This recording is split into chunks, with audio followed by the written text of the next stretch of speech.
I'm going to go ahead and get us started. Justine, thank you for putting the screen up with the workshop series. Again, welcome to everyone. I'm Dean Hebel. I'm the Executive Director of 10 at the Top, and this is the first of what will be four Creating a Safer Upstate Beyond the Shield workshops this year, virtual workshops. As many of you know, we started this series last summer and did four sessions, and we felt like there was great response and interest, and so we are going to continue these. This is part of the Creating a Safer Upstate work that 10 at the Top began almost 2 years ago when we engaged a number of community leaders in a discovery tour trying to understand how we could continue to build relationships between our law enforcement and our community, at-large community here in the upstate region. And so one of the areas where we recognized an opportunity is in the area of sharing some of the kind of behind the scenes pieces of what law enforcement does on a daily basis, how they think about different issues, and some of the perceptions or misperceptions that we often have within our communities related to how law enforcement goes about their daily work. So we started these sessions, and they're designed to be both informative in terms of we're talking about a specific issue, and we have law enforcement leaders who will share some of their ideas. And then we also have community representatives we invited to ask the first set of questions, and then Keisha Nelson with Michelin, as she's put in the chat, will facilitate any other questions that people might have over the course of this hour. As you can see, we plan on having 4 sessions over the course of the year. This one today, then our second session, which will probably be in June, is on use of analytics to drive policy. Our third one in the early fall will be on victim advocacy, and then we will wrap up with a community forum. We did that last year as an evening event, and it was just wonderful. It is not as planned in terms of the topics as this session or these sessions are. It really provided an opportunity for the community to ask any questions they had interest in to our law enforcement. And we are toying with, we'll see how things go. We may do that one in person, but we will see, or maybe as a in-person and virtual to allow people from all over. But we are very delighted with you being with us today for this first session. And with that, I'm going to turn it over to Justine Allen, who is our program director for 10 at the Top. And she really has led a lot of the efforts that we have done since we started Creating a Safer Upstate around connecting law enforcement and the community with some specific events. And so she's going to share that. Then we'll start our program with Chief Hamby. Before I turn it over to Justine, I do again want to thank Chief Hamby, who goes above and beyond to be the leader of helping us get law enforcement representatives from all over the upstate region. Chief Hamby, thank you very much for all you do. I also want to thank Jim Shue and Keisha Nelson for being part of this committee as well. So with that, I will turn it over to Justine. Can you hear me okay, Dean? Yes. Hey, I'm Justine Allen, as Dean said, and I just want to quickly tell you about 3 different programs that we're working on in our Creating a Safer Upstate initiative. So we've got Fist Bump Fridays that I think many of you are familiar with. Thanks to our law enforcement people for getting out there to, about 20 schools last quarter when we did the first one this year, March 4th. So it's law enforcement going out to the school during drop off or pickup and doing a little fist bump. Hey, have a great Friday. Simple as that. And we're just trying to get the word out more to show the community what good things come from engaging with law enforcement, and help the kids have a kind of normalized view of having law enforcement at their school. So we've got 3 more dates coming up this year, and we'll push more information out on that. And I am planning a Zoom with the National Night Out folks. I know several of you do events throughout the year. So what we'll do is plan to have the National Night Out, someone from the organization, get on the Zoom and just answer any questions. And I will invite those of you who already do events to come and talk about what you do, and then encourage some more involvement from different departments and community leaders throughout the upstate. So watch for emails about that.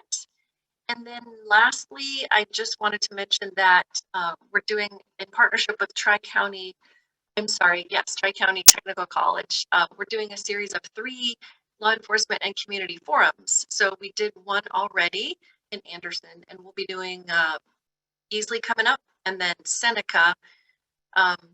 These are really cool roundtables that law enforcement and community leaders actually sit down at a table, and we have some handouts, and they just answer questions and talk to each other about what kind of things are happening in their local areas, and then someone from each table reports back. And it's been really enlightening, the things that we've learned and the things that the community's been able to learn, and that law enforcement's been able to learn about what the community wants to know about. So you see the dates here. Any questions? All right, I believe I am passing it over to Chief Hamby to continue us forward. Thank you, Justine, and thank you, Dean. Appreciate all that you have both done for the last 1.5 years, getting pretty close to 2 years on the Safer Upstate initiative, and everything that all the people who've been involved with all the committees with 10 at the top have done to help us push all this forward and keeping it going, keeping the fire lit. And I would have assumed that maybe after a year that this effort may have just sort of done its course and be finished. And we keep finding more great ways to continue our conversations. And honestly, the audiences have seemed to grow. And so for that, I'm very grateful for just being able to be a part of this. So thank you, Dean. Thank you very much for letting me play a small part in these Zoom panels that we've had. So we're going to talk about the specific topic of community outreach today. Unless you've been totally disconnected from media and social media for the last 2 years, maybe even going back as far as 2015, you know, there's been a series of mishaps that law enforcement have been involved in across our nation. And I think that has resulted in a lot of immense pressure or skepticism with regards to policing and how professional we are. How much do we care about procedures and training, and you know, what kind of people can we even trust our cops? So these questions have come up over the last couple of years.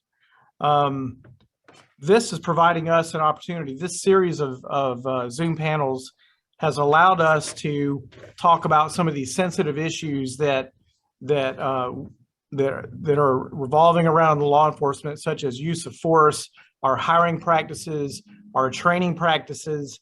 And today, again, we're going to talk about community outreach. So why do we do community outreach? So that's something I'll start off with, and then I'll introduce our 3 panelists that we have joining us today. So what we have to do is, with our responsibilities as law enforcement, obviously we have to enforce laws. So much of that responsibility relies on having good people that are doing that job, people that we can trust, people who are trained very well, people who are good communicators, and people who care.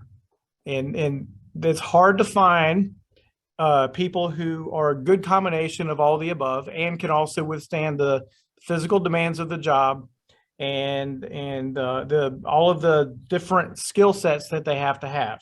So, you know, we take our job extremely seriously. law enforcement, if you think about it, are the only people in our society who have a right to take your freedom away from you. So with that responsibility, with that authority, I should say, comes a high level of responsibility.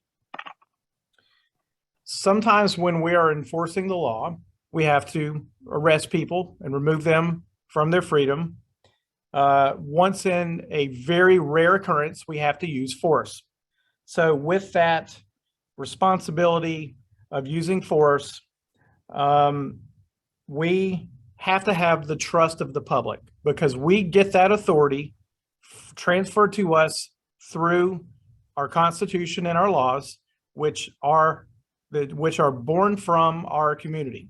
So all of our laws and all of our constitutions are made and designed so that law enforcement has the ability to actually enforce laws. So I keep saying the word trust, and trust, I think we all know, isn't automatic.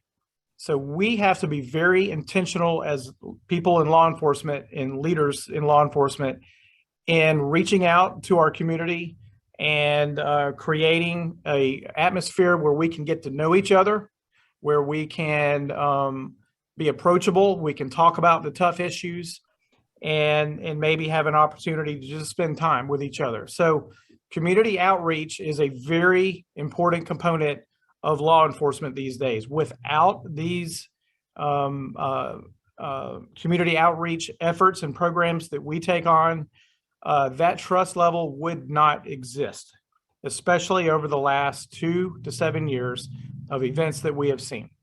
So I thought it would be a great opportunity for us to bring in 3 great experienced panelists from law enforcement that cover the various parts of our 10-county area that 10 at the Top represents. So we have with us Chief Ben Ford, who's the chief in Travelers Rest. Appreciate you being here, Chief. We have Chief Sonny Letta from Clinton Police Department. And Sonny's been around a long time. He also was the chief in Lawrence at one time. So appreciate Chief Letta being here. We also have Lieutenant Todd Karen here with the Anderson County Sheriff's Office. So we're very happy to have all 3 of those gentlemen here with us today. So what we're wanting to do with our panelists is to give them an opportunity to share with the group here today some of the various and different community outreach programs or efforts that their agencies are involved with. I can assure you that most people who are listening today, but most everybody out there in our community are very much unaware of all of the effort that is going in to community outreach from our law enforcement partners in the upstate. So I'll tell you what, we'll just dive right in, and I'm going to get Chief Ben Ford to start us off by talking a little bit about what Travelers Rest PD is doing. And I know they're doing some great things. I know they've got a great leader in Ben, so I'm sure he's going to do a good job talking about what they're doing in Travelers Rest. Thank you, Chief Hamby. It's a pleasure to be here today. I want to wish everyone a wonderful afternoon and hopefully a great conversation we'll be having today. So here in Travelers Rest, I was hired about approximately 3.5 years ago, and I came in wanting to be completely transparent with the community. This is my community. I grew up in this community, so this is my hometown. So I wanted to try to make it the best I can here at the police department. So just a couple of days ago, we had an event called Coffee with a Cop, and we had it at one of our local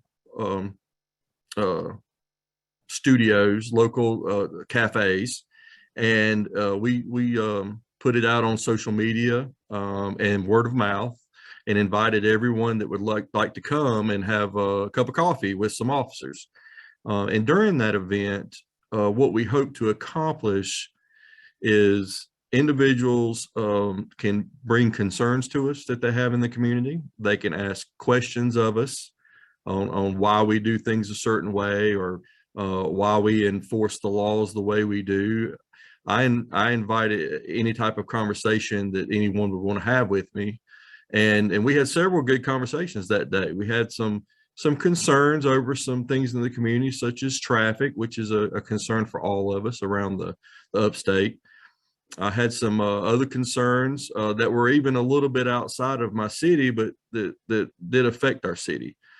So on that day, we were able to sit down and have a cup of coffee and a couple of pastries and just listen to the community and their concerns and hopefully address some of those concerns.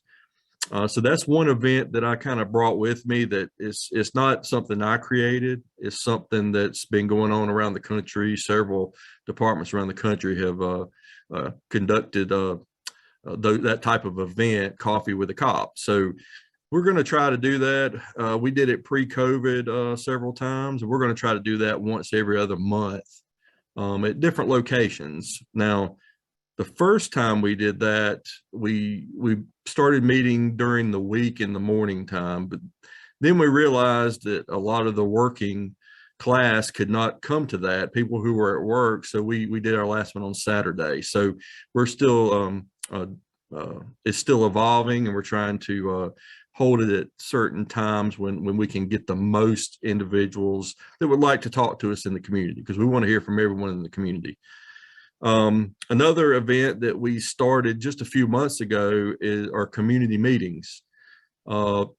Sort of a roundtable discussion. We invite citizens that live in the city to come into our courtroom, our council chambers, and meet with us in the evening time around 7.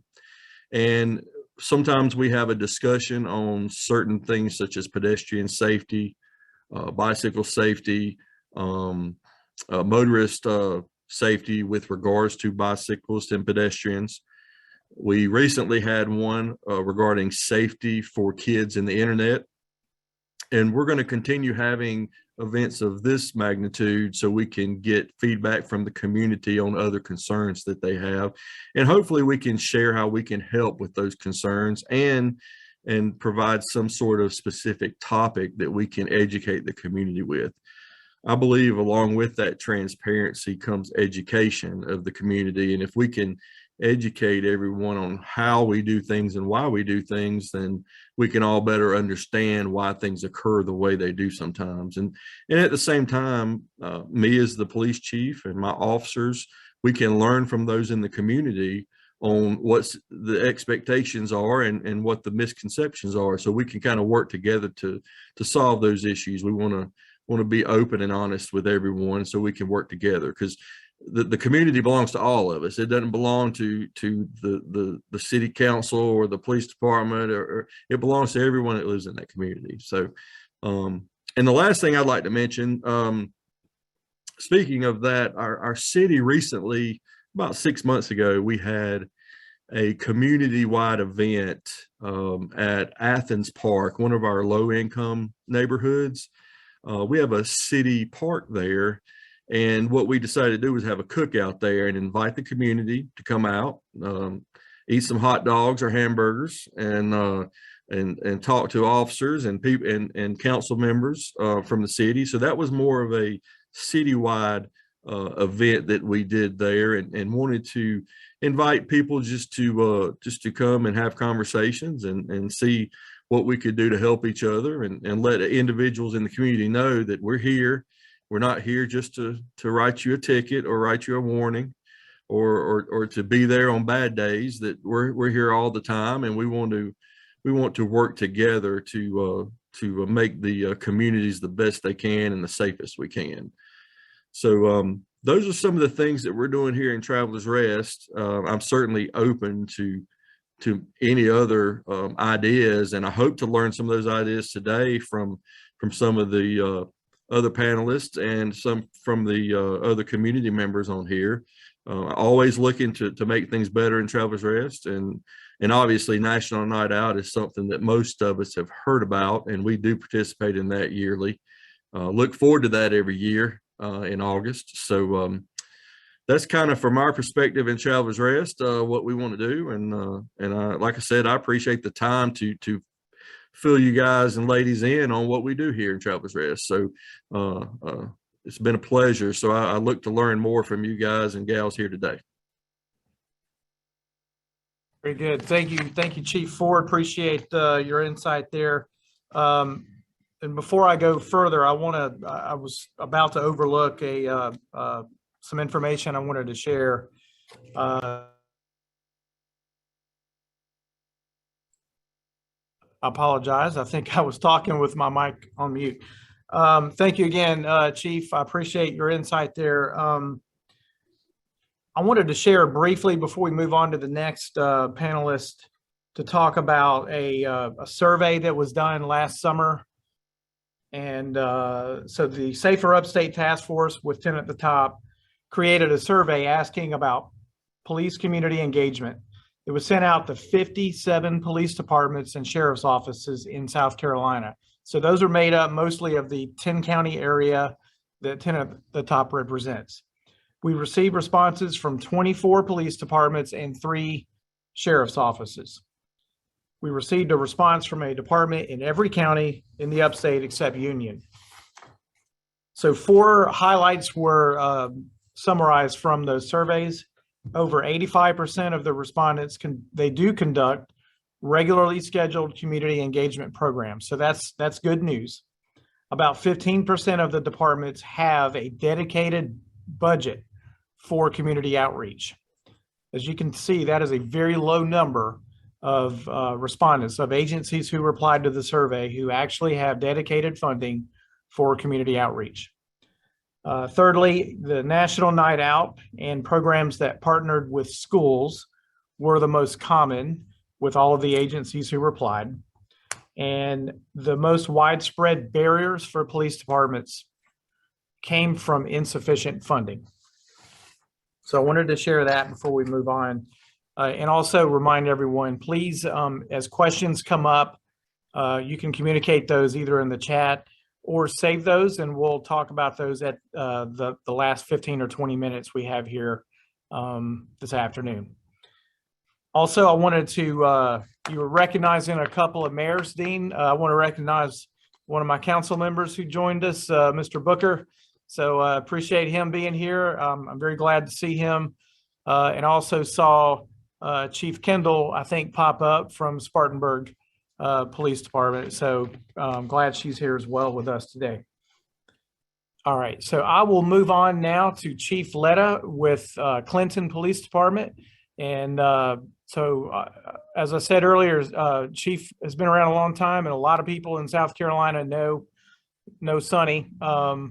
So he's a smart gentleman. I respect him tremendously. I'm glad he's here to join us today. So I'll turn it over to you, Chief. Tell us how things are working with community outreach in Clinton.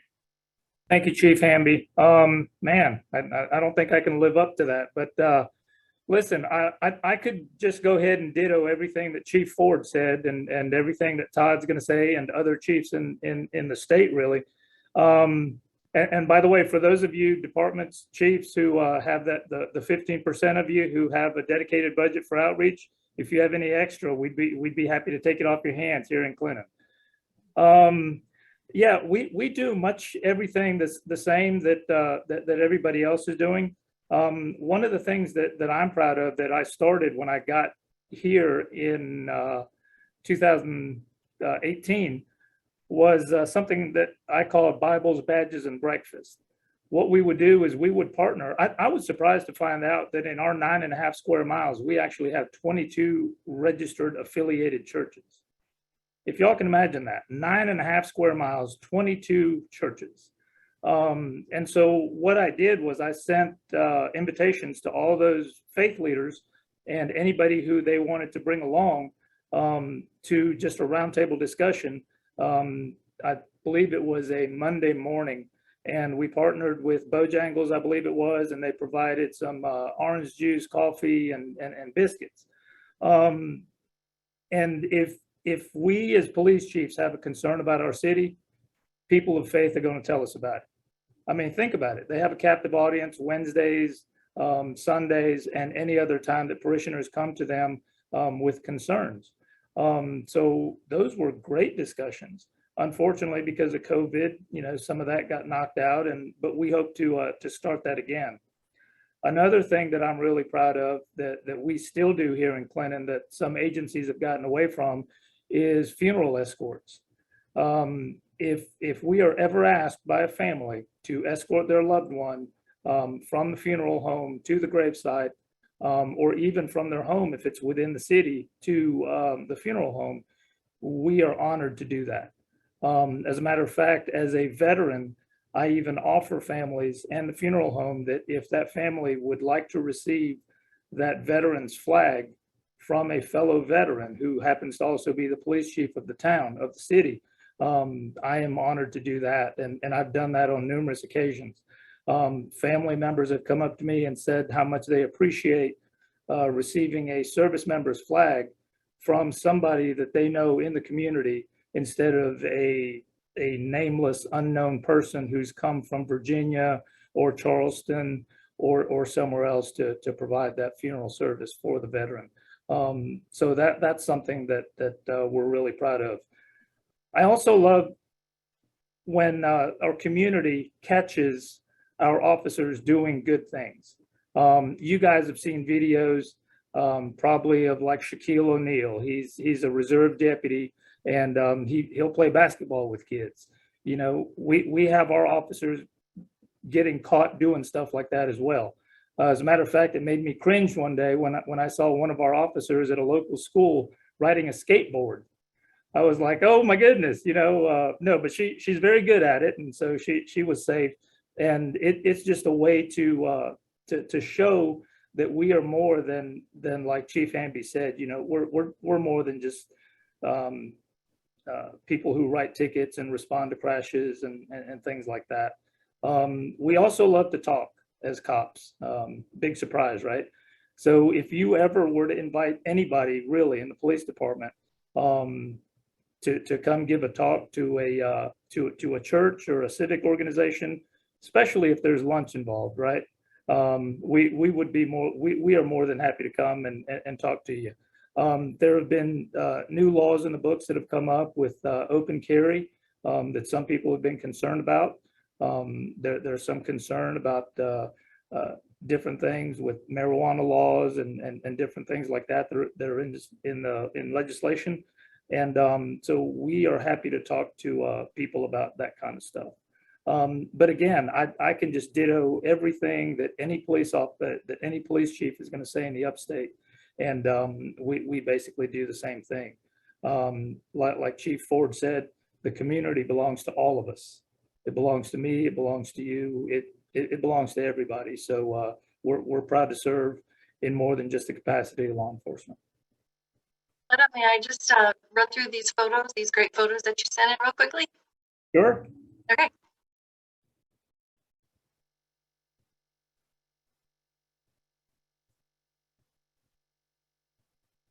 Feel free to narrate, or I'll just pop through them. Yeah, so that's one of our officers that is at a boys group home, and he's just giving them just general advice on how to be good young men. One of our supervisors, that was on a safety day. You know, the car might be a little bit overcrowded, but I think they all had a good time. Imagine that's the skateboard officer. This was a local minister who, around wintertime, about 3 years ago, their parishioners came up with donations of sleeping bags in case we had anybody who would come and needed help during that winter. Special Olympics, we were honored, or we were asked this year to help run the torch in to Presbyterian College. And these are just some officers who participated on those days. Thank you. Appreciate that. Okay, thank you so much, Chief. Appreciate the visuals and appreciate the comments and all the efforts that your department does with community outreach. And finally, I will present to you Lieutenant Todd Karen with the Anderson County Sheriff's Office. He was very quick to offer up when I sent an email over to his agency.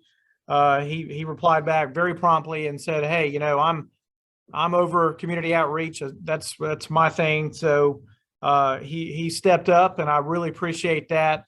And Lieutenant Karen comes from an agency who they do things really well. I know their sheriff is extremely hands-on, and he's very, he is a down-to-earth, intelligent, smart guy. And if you don't read the news or watch the news, you may not know, but Anderson County is extremely busy. There's a lot of stuff going on in Anderson. They're making the headlines a lot, but that's they handle things very professionally, and that's a very good operation, great organization that they have there. So I was really happy to get someone from Anderson County to talk to us today. So Lieutenant, I will let you have it. And Sure. if you have any commentary to add about maybe some of the programs, the effectiveness of them, as far as the way you look at the return on your investment, or because I'm sure some programs are home runs and some maybe not so much. At least that's what I've seen on my side of the area. But if you have anything to offer on that, and also any of the community outreach efforts that your agency is working on. Sure. So we participate in a lot of the same events that were brought up by Chief Ford and Chief Lita. The Coffee with the Cop, the sheriff and the command staff participate in that every year and have a pretty good turnout. We will do funeral escorts for veterans and the like that need it. Most of our bigger funeral homes are in the city, and they will handle a lot of the escorts themselves. But the veteran cemetery we have goes out into the county, and we will assist with those. We do crime watch groups for neighborhoods, general areas that will get requested to come out and just talk about how to organize and set up a crime watch group. The Sheriff McBride had some signs made that are not just a little shadow guy crime watch signs, but more specific to the sheriff's office. And we give those signs out to those neighborhoods that request them. Just crime prevention talks for community groups, different areas. With Anderson County's 800, I think a little under 800 square feet or square miles, I should say. And we have the different communities that have community groups such as Piedmont, things like that. And they'll have groups. We'll come out and do different safety talks with them, crime prevention type talks. Some of our biggest hits as far as stuff we do within the community, I think is probably the active assailant or active shooter training we offer to civilians, any businesses, churches, schools, anybody that wants it. We go out and we'll offer a 2-hour class to their staff, or even if it's a church, anybody in the church that wants it, on how to respond to an active shooter, as far as what their options are, things like that. If the facility allows, we will, in a controlled way, let them hear what blank guns being fired inside the building sounds like, because a lot of times it doesn't sound like what television would have you believe, and to show that you can track it. We also, with that active assailant training, we go over how to treat trauma care. Not in a full-blown stop the bleed, but stop the bleed is another class we offer, but more of a improvised trauma care on how to make a tourniquet out of whatever you may have in a classroom or a church, things of that nature. We also offer a bus driver active shooter response for all the districts. We just did one back in February for School District 5 here in Anderson. Then we offer just the active shooter and reunification tabletop exercises, where we will sit down with the key players at facilities and kind of run through a scenario of, if an active shooter were to happen, how to handle that, or how to reunify your staff and or students back with parents. Those are some of our most popular ones. We also do free facility safety assessments for anybody that wants it. We've done several for churches and businesses. We'll come out, take a look at just different safety aspects of their facility, give them a written up PowerPoint saying what they're doing right and what could be improved upon. Something we always make sure to let folks know before we do that is, of course, once it's written down, if it's something that could be improved upon and they don't get it fixed and somebody gets hurt, they're liable for that.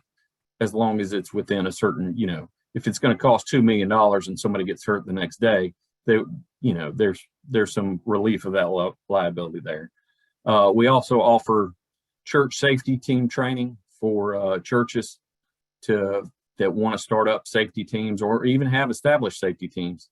And we'll go into the facilities and just train their guys that want to be safety teams on what to look for, what suspicious behavior looks like, how to respond without overreaching as far as a civilian point of view. That, you know, they really should never go hands-on unless it's life or death and somebody's fixing to get killed. But other than that, you don't touch anybody lest they become the primary aggressor in a situation, which, you know, no church wants that.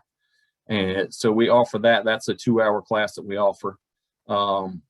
We also do senior safety seminars where we go in and talk to a lot of church senior groups and just give them the local what scams are going on, how to stay safe at their houses or wherever it may be.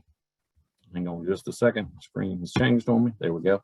Wherever it may be, and the big fraud situations that are going on, especially with the gift cards, seniors getting calls about their loved ones in jail and, you know, we need a gift card. So we just make sure that they're up to date on those scams.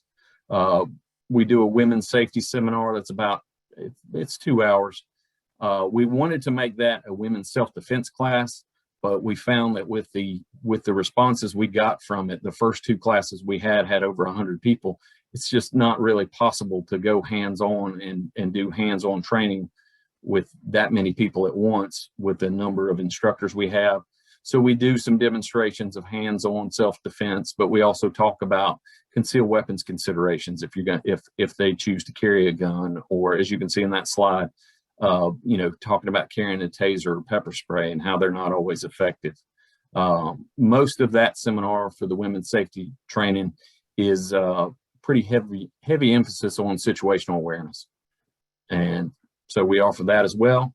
We also do 8-week Citizens Academy program where we can handle about 25, 30 people at a time, and they will come in and we'll each Tuesday of the month from 6 to 8 o'clock, we'll walk them through what it's like to work at the sheriff's office, what the different divisions do, what they do in road patrol, forensics, narcotics, the victim advocates. We bring the canines in for demonstrations and let them look at some of our SWAT stuff and hear from all those folks. So that's the majority of our events. We haven't really heard anything negative about a whole lot. We do one other big event. Of course, with COVID, the last couple of years, we have not been able to do it because it was drawing thousands of people. But it's basically a kids trunk or treat event that we host at our local civic center, kind of like a touch a truck mixed with a trunk or treat event. We have all the fire departments bring their vehicles and our SWAT vehicles, helicopters, things of that nature. But at each truck is also a table where they're giving out candy. So that's about it as far as the events that we host. We get pretty good responses on all those. We unfortunately had an active shooter event last Thursday, and our request for that active shooter training, of course, has now gone through the roof. So we're dealing with that right now. Outstanding. I appreciate all that, Lieutenant. There's a lot going on in Anderson. You guys are keeping up with everything very well. So that's appreciate that information. I do think we have an extra minute or two. I will throw in some of the programs that we do here at Greer Police Department. We do quite a few things in our elementary schools. One of them is called the GREAT program, and that's an acronym, GREAT, Gang Resistance Education and Training. So it's a 10-session program based on a national curriculum to educate 5th graders about gang awareness, to educate them on the dangers of gangs and provide them tools to resist the temptation to join a gang before they get into middle school. We do fist bump Fridays about 4 times per year. That's a very simple, quick little effort that it takes with a whole lot of impact, I believe. We talked a little bit about that in the intro today. There's one program we've done a couple of times, and bear with me, it's kind of funny. Gun safety with Eddie the Eagle, and that is also a national program. Some of our officers have been in the elementary schools, I believe. It's all ages in elementary school, but they talk about gun safety. They have a lot of these taglines and chants they do, and a little bit of dance moves, kind of like a TikTok thing. So they do that. A new program we're doing this year, I'm very excited about this. It's called Girls on the Run. And so some of our female officers, I believe we have 4 of them. 4 of our female officers they formed this group at Crestview Elementary School, and it's 3rd through 5th grade, and it's only targeting girls. So they teach them lessons on having healthy relationships, how to handle bullying, and there's a physical exercise component with this. So they're talking about healthy relationships and healthy body kind of mixed together. That finishes up on April the 23rd with a 5K run or walk, and that'll be held at Furman with some of the other groups that are in Greenville County as well. We have a summer camp we do. We did not do it last year because of the challenges with pandemic and summer school, but we're going to be doing it again this summer. And it's mainly targeting 7th through 9th graders. So we spent about a week with them here at the police department. Lessons about respect, not only respecting others, respecting authority, but also respecting themselves. Team building exercise, and there's an exercise component to that as well. The last 2 years, we've really spent a lot of effort right before school starts on Stuff a Cruiser. We'll bring a police car out in front of Walmart. We'll collect money, and but we prefer to have just purchase school supplies. So we'll do that for a whole day, and then we'll schedule the following week a distribution effort. So we did that 1 year at New Jerusalem Baptist Church, and then last year we did it as a sort of a drive-through event on Oak Street in Sunnyside in Greer. We didn't just stuff a cruiser, we actually stuffed 6 cruisers. We had a ton of stuff donated from our community. We also do National Night Out. We've done it in different formats. We've done it in a large central format, and then we broke it off into 4 different smaller ones last summer. We'll probably do more of the neighborhood level stuff again this summer in August. We also have our Citizens Police Academy. We're finishing that up now on about week 8, I believe, 8 or 9. That's a 12-week program. We also have an alumni association for those who graduate that. They can join that and be a part of continuing efforts to sort of partner with our agency. They help us out with a lot of these other community events as well. Coffee with a Cop. We've done those several times. We've had mixed results with that, to be honest. We've had a couple of them where they were highly attended, and we've had a few that really hardly anybody came to. So we're trying to reformat that, and we're doing something that it's not an original idea, but I've seen it in other communities. It's called a community roll call. And so we'll kind of get with either neighborhoods, HOAs, or possibly even businesses in our city, and we'll just meet them up around 7 o'clock and just hang out with them and chat, see how things are going, check in on them, see if there's anything we can do for them. We have one coming up at a large service convenience store. We're going to do that soon. And what we'll do is we'll just offer that 30-minute period where coffee's on the house, compliments of Greer PD, and we'll catch people as they're coming in and just kind of meet them informally that way. But our big, kind of our flagship program we have here in Greer is our Cops for Tots program. So beginning in October of each year, we begin a huge effort to collect new unwrapped toys, also cash money. So we'll collect money for October, November, and into December. And we will have 2 full days where we're doing nothing but setting up and purchasing more toys with the money that we collected. So our community is spending about $30,000 each year on that event. So that is a totally community-based program, and we'll have anywhere from 200, and in years past, we've had as many as 500 kids come through, and they will leave with a car load of toys and bikes. So that is a tremendous program that we've maintained for over 30 years. It's been going on longer than I've worked at Greer Police Department. It was started way before me. So that is a very amazing program to be a part of. And thanks to our very giving community we have here in Greer, we're able to sustain that, and it just gets bigger and better each year. So that's, I think that kind of wraps up the panelists here. So I will turn this over to Jim Shue. And if Jim can field any questions, pass them on, and we'll get our panel to sort of try to answer those. Hey, Chief Hamby, thank you. And I guess what I wanted to do was thank both Inez Morris and Patrina Mims for joining us today. Patrina Mims is the Executive Director of the Bethlehem Center in Spartanburg, and Inez Morris is a community leader in the West Greenville community.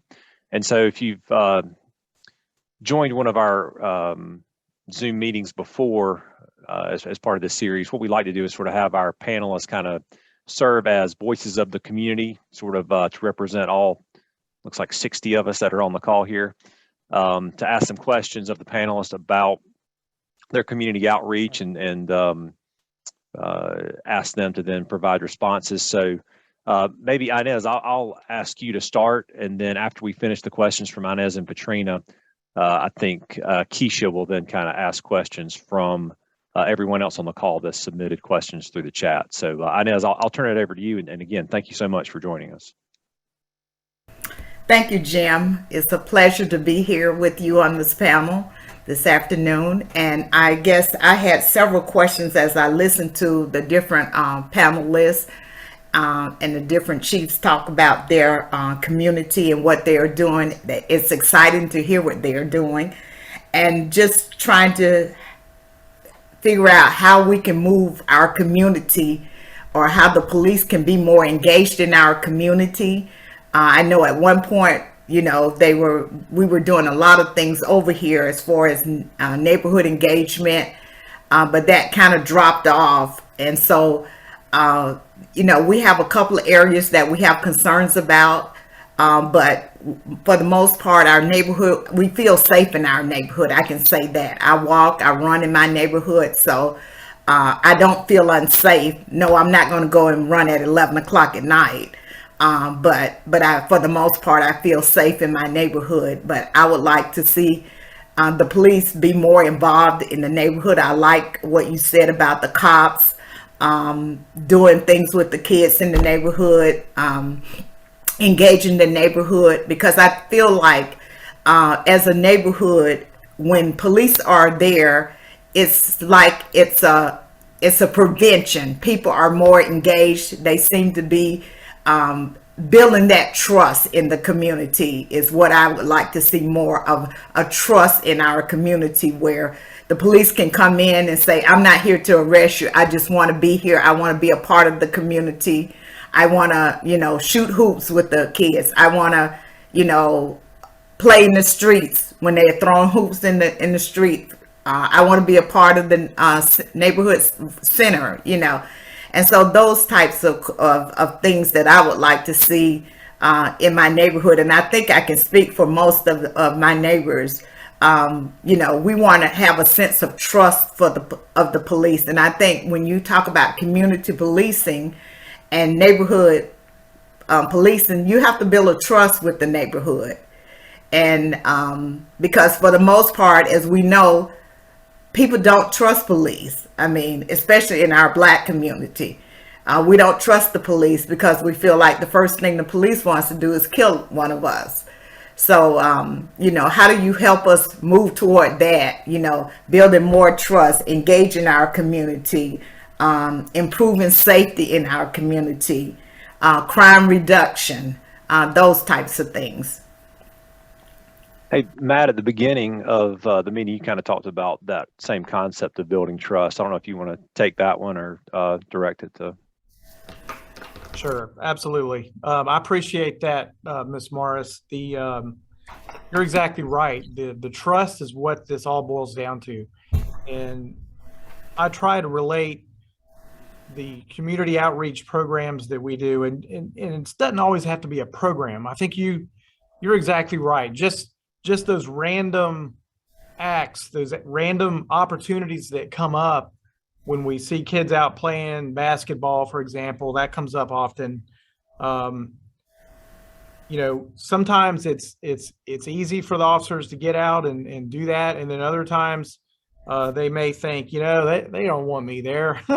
So there's a balance that we need to try to find, that perfect sweet spot of just enough, maybe not too much police interaction.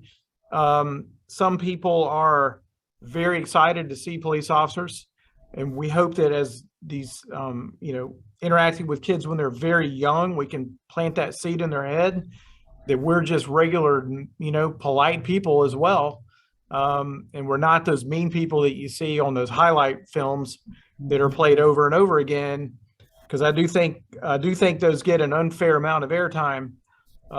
If you look at the whole picture of what's going on, law enforcement does put a lot of effort into extending the hand outward.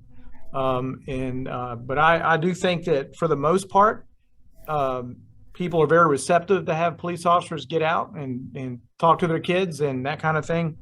We just got to find that balance, and that's great advice. I appreciate that direct request from you, and we'll pass that on. And I appreciate you bringing that up. Yeah, thanks, Chief. Inez, did you have another question, or if not, Katrina, we'll transition over to you. No, I don't have another question right now. Okay. Thank you. All right, well, great.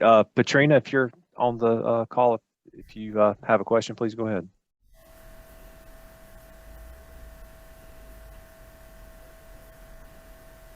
Oh, did we lose her? Mm-hmm. I saw her on earlier. Mm-hmm. Hey, well, maybe her audio's not working. I don't know. I see her muted there. Katrina, can you hear me? I think you're muted. I'll tell you what, while we wait for her to come back, Keisha, do you want to bring up some of the questions from the chat?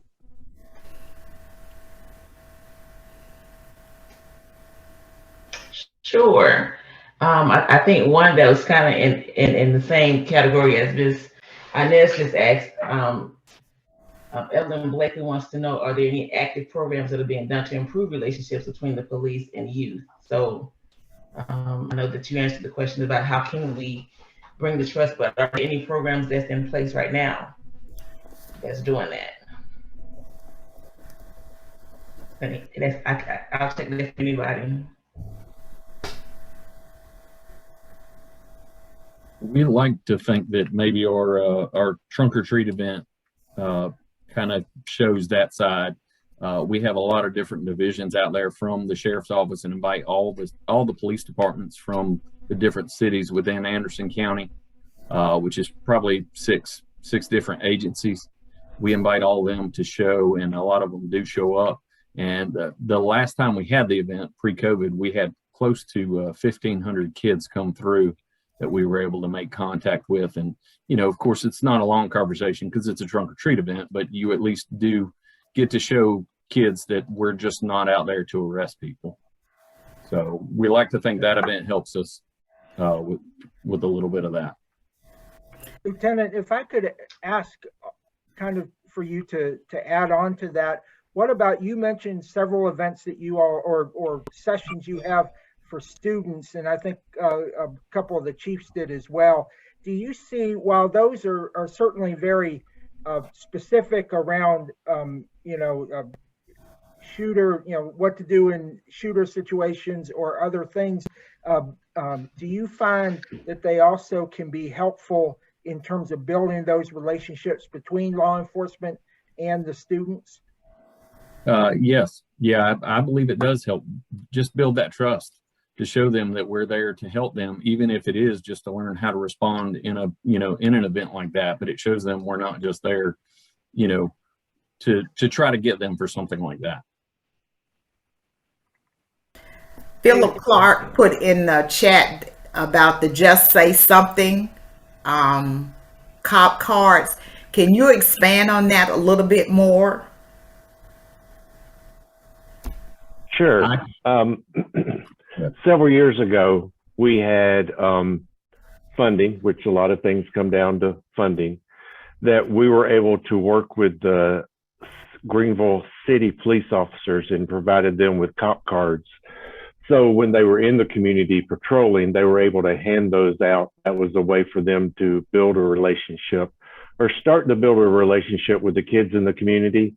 And then every so often we'd do a contest for the kid who collected the most cards and give them a prize or something along that line. Again, it sees the officer in a different light in the eyes of the kid. It sees them as someone that they can go to, somebody that's a resource to them, as opposed to someone coming in to arrest somebody in my family or my neighbor or things along that line. And so we worked, and that's when we were doing code. We had community officer drug education, and we were working with the police officers with the city. And we made sure that all of them had those cop cards. So whether they saw the kids in school or saw them in the community, they could hand out those cards to the kids to start building that rapport. Yeah. And I think that's so important, that there is a rapport that needs to be built with police officers and especially the children, because that's the first thought, is that if they're coming to arrest somebody or shoot somebody, especially in light of what has taken place over the last couple of years. And so I think we need to find a way that we can build that trust back with the police departments and the communities, because we've gone so far to the left that we forgot where we were, before. So thank you for that. Okay, I'm gonna get two more if I can here real quick. A question was asked about children that are on the spectrum. Are there any measures that are in place for new drivers to prevent triggers? And so, Mr. Chief Lita and Chief Ford, do you all have anything on that one?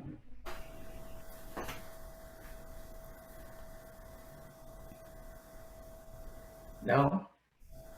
Thank you. Let me know if I need to restate it, if it's not clear what the question is. Yeah, that might be great to do that. I think you're referring to children with autism and trying to avoid triggers. Absolutely. So thank you. And it looks like Lakessa, but it's pronounced Keisha. So I work for the Northside Development Group. And so no worries. I know how it looks. So thank you.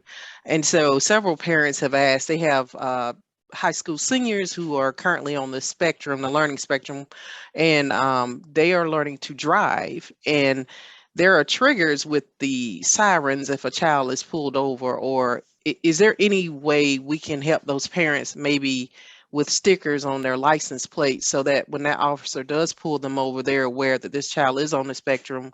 Or what can parents do to be proactive instead of reactive if their child is pulled over and those sirens are going off and the child jumps out the car and starts running? Is there anything a parent can do proactively to prevent any type of injury to the child or them in any way? Jim, before someone answers that, in the chat, Helen Westmoreland did mention that in Oconee County, they have decals that parents can get for that. And I wonder if any of the other departments have that as well.